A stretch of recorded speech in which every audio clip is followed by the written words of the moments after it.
आज हमने ये जो सरकार है अभी केंद्र में, इसके आज 7 साल पूरे होने को है, जैसा कि आप सभी जानते हैं। तो इन 7 सालों में क्या हमने खोया, क्या हमने पाया, जनता को क्या अपेक्षाएं थी, क्या सरकार का मैनिफेस्टो था, क्या सरकार उस पर खरा उतर पाई कि नहीं उतर पाई, या जो भी पेंडेमिक चल रहा है कोरोना, इसके ऊपर सरकार का क्या रोल रहा,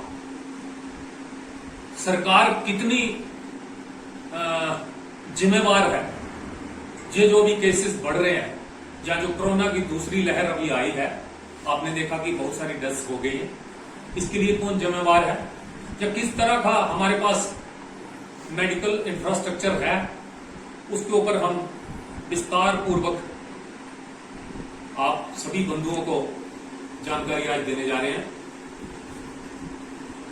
तो जैसा कि आपको मालूम है कि 2014 को इनका पहला जो टेन्योर था वो शुरू हुआ था।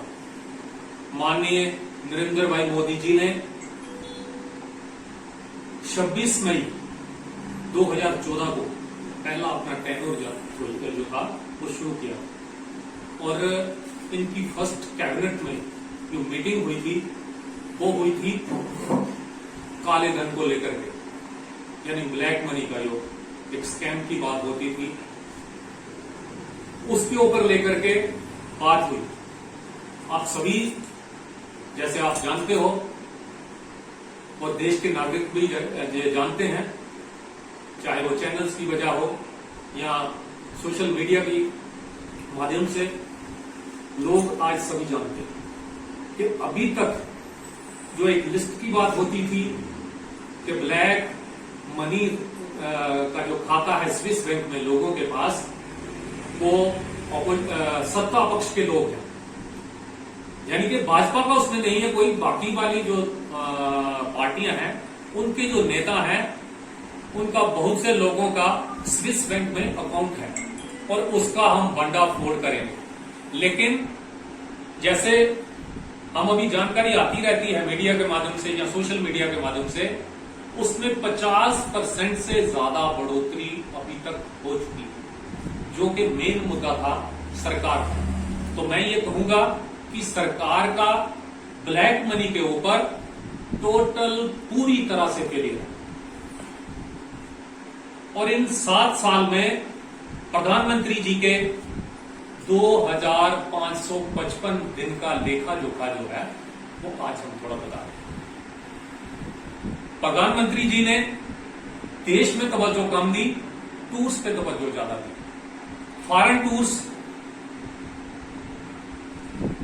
या दिल्ली से बाहर की बात अगर मैं करूं तो हर 3.5 दिन के बाद, यानी लगभग 84 या 85 घंटे के बाद प्रधानमंत्री जी दिल्ली के बाहर होते हैं, अलग अलग स्टेट्स में या अलग अलग देशों में, और अभी तक 600 से ज्यादा बार ये दिल्ली से बाहर जा चुके हैं, जिनमें 212 टूर जहां वो फॉरेन के।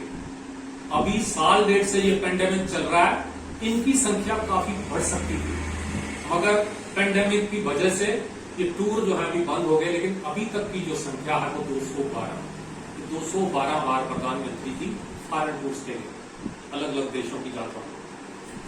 कंपेन की अगर बात करूं तो मैं सोशल मीडिया पे, जैसे आपको पता है कि मैं लिखता भी रहता हूं कि हमारे प्रधानमंत्री जी प्रधानमंत्री कम है पर 4 मंत्री ज्यादा, और इनकी रैली जो है इलेक्शन रैली हर 12 दिन के बाद, अगर हम इनकी रैलीज की एवरेज निकालते हैं, जितनी रैलीज इन्होंने इलेक्शन में की है, तो वो हर 12 दिन के बाद इनकी एक इलेक्शन रैली होगी, और जिस पर खर्चा अभी तक 7,698 करोड़ आ चुका है, जो कि काफी ज्यादा है। तकरीबन एक दिन का 3 करोड़ से ज्यादा खर्चा इनकी रैलीज पे आता है। 3 करोड़ से ज्यादा का खर्चा प्रधानमंत्री जी की रैली में का जो इलेक्शन खर्चा है रैली का वो आ रहा है। फिर मेरा सवाल उठेगा कि इतने बड़े पद पर आसीन एक व्यक्ति जो कहता है कि मैं 18 घंटे काम करता हूं। मैं समझता हूं कि प्रधानमंत्री जी देश का प्रधानमंत्री नहीं समझते अपने आप को, शायद ये पार्टी का प्रधानमंत्री समझते हैं। इसलिए इनको सिर्फ इलेक्शन और इलेक्शन जीतने के सिवा और कोई काम नहीं, सिर्फ इलेक्शन मोड में रखते हैं। अब आप बताइए, जो आदमी इतनी इलेक्शन रैली करेगा, हर 12 दिन के बाद अगर इलेक्शन कैंपेन होगी तो वो काम कब करेगा? सवाल तो उठता है। विंग ऑपोजिशन पार्टी और सिटीजन ऑफ इंडिया के टूर में मेरा ये सवाल उठता है, काम कब करते? फर्स्ट कैबिनेट मीटिंग में जैसे मैंने आपको पहले बोल दिया कि ब्लैक मनी में हुई थी, लेकिन उसके नतीजा अभी तक जो है वो कोई नहीं निकला। और उधर जमाखोरी जो थी स्विस बैंक में वो बढ़ गई लोगों की। अब आती है बैंक फ्रॉड्स की बात।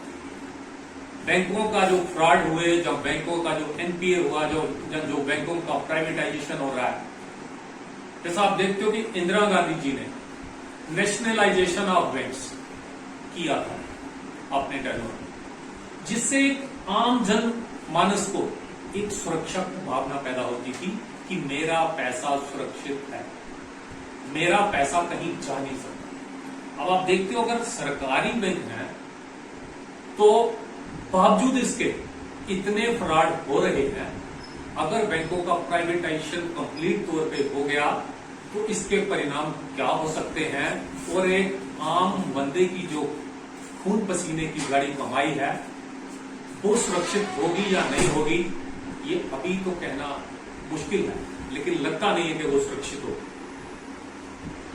तो जो बैंक का जो लोन लिया था लोगों ने, जो मित्र थे सरकार के, शायद तकरीबन 87,78,78,000 करोड़ रुपए,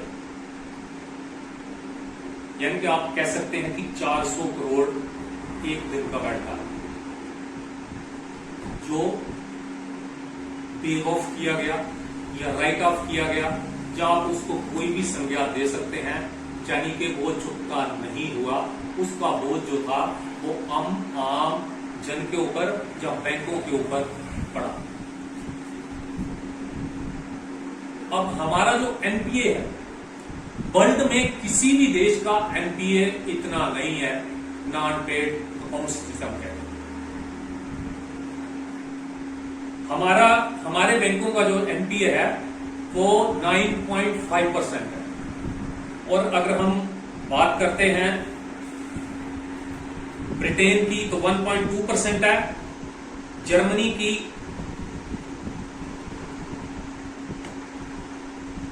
का 1.2% है, और ब्रिटेन का 1.1%। तो इस तरह से अगर हम देखते हैं, अगर हम कंपेयर करते हैं कि दुनिया में सबसे ज्यादा एनपीए जो हुआ है वो सिर्फ और सिर्फ भारत का हुआ है। इसलिए बैंक जो है वो घाटे में जा रहे हैं, बैंकों को मर्ज करना पड़ रहा है सरकार को, और प्राइवेटाइजेशन का तो इन्होंने एक बीड़ा उठा रखा है कि हर चीज को प्राइवेट ही करेंगे।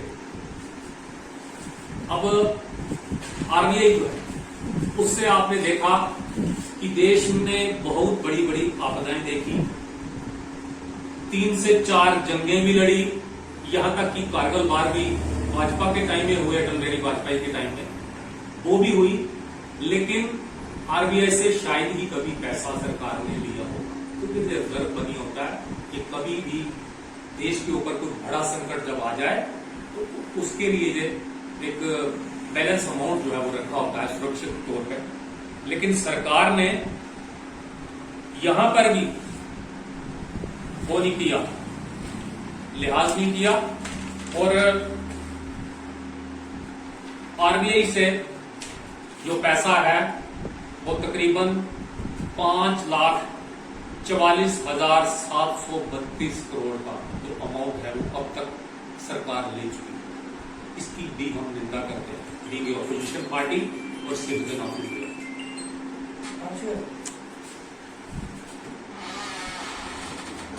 अब आती है सरकारी कंपनी की बात या प्राइवेटाइजेशन की बात। इस सरकार के टेन्योर में 7 साल हो गया, कोई भी सरकारी कंपनी खड़ी नहीं की गई या फ्रेम नहीं की गई, यूं कह लो कि नहीं बनाई गई। मगर 20 से ज्यादा सरकारी कंपनीज जो थी उनको बेचा गया। तो जब सरकारी कंपनी बिकती है तो इसका सीधा असर जो है वो एम्प्लॉयमेंट पे होता है। देश की जीडीपी में तो इनका हाथ है ही सरकारी कंपनीज का, लेकिन लोगों को एक नौकरी देना, रोजगार देना, वो भी इन कंपनीज का काम है। तो इस हिसाब से सरकार ने कोई भी नई कंपनी नहीं बनाई, लेकिन 20 कंपनियां जो थी वो बेच दी और कंपनी से इनको 3,29,917 करोड़ रुपए की आमदनी हुई।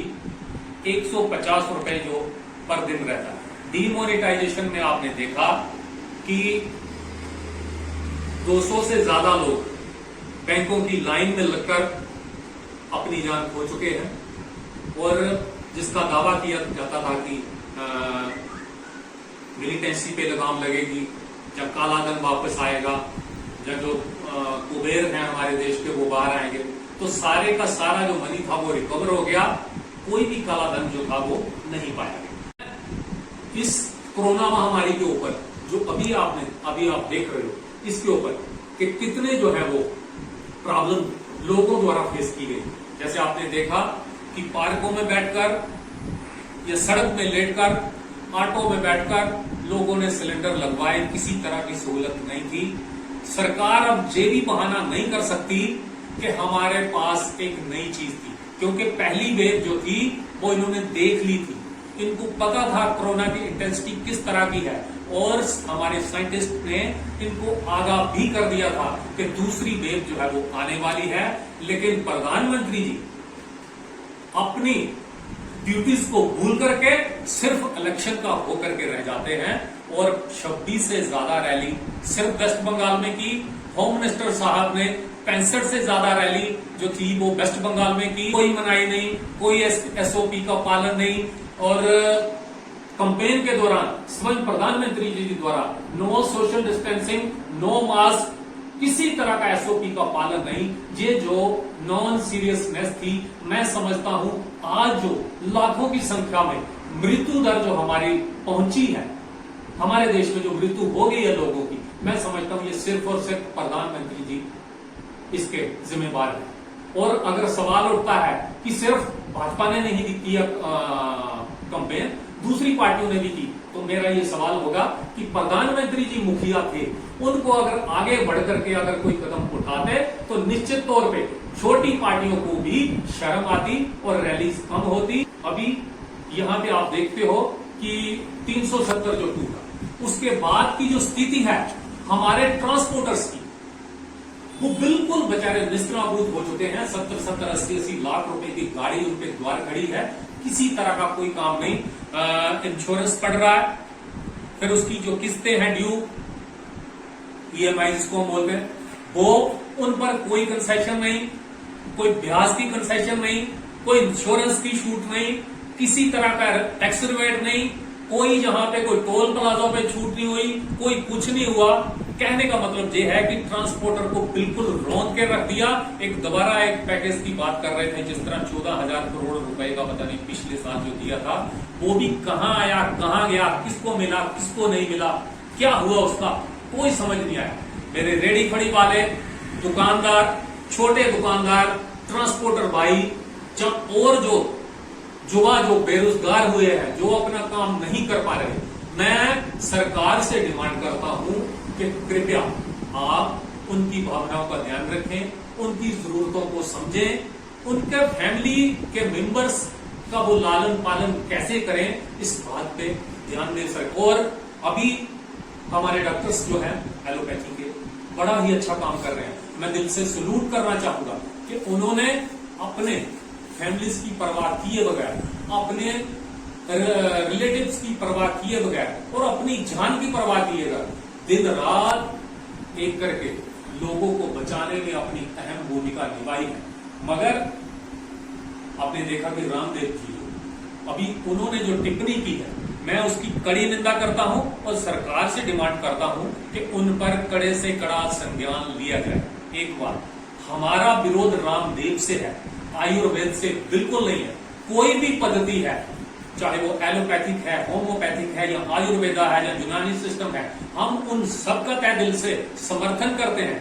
लेकिन मोदी जी के खिलाफ अगर हम बोले या भाजपा के खिलाफ अगर हम बोले तो उसका मतलब ये नहीं है कि हम देश के खिलाफ हैं। अगर हम रामदेव जी के खिलाफ बोले तो इसका मतलब ये नहीं है कि हम आयुर्वेदा के खिलाफ हैं या हम योगा के खिलाफ है, बिल्कुल नहीं है। लेकिन इस समय आप देखिए, एक जिसे हम बोलते हैं कंफ्यूजन क्रिएट करना, दो बातें ऐसी हो गई जिसके ऊपर कंफ्यूजन जो था वो क्रिएट किया गया। पहले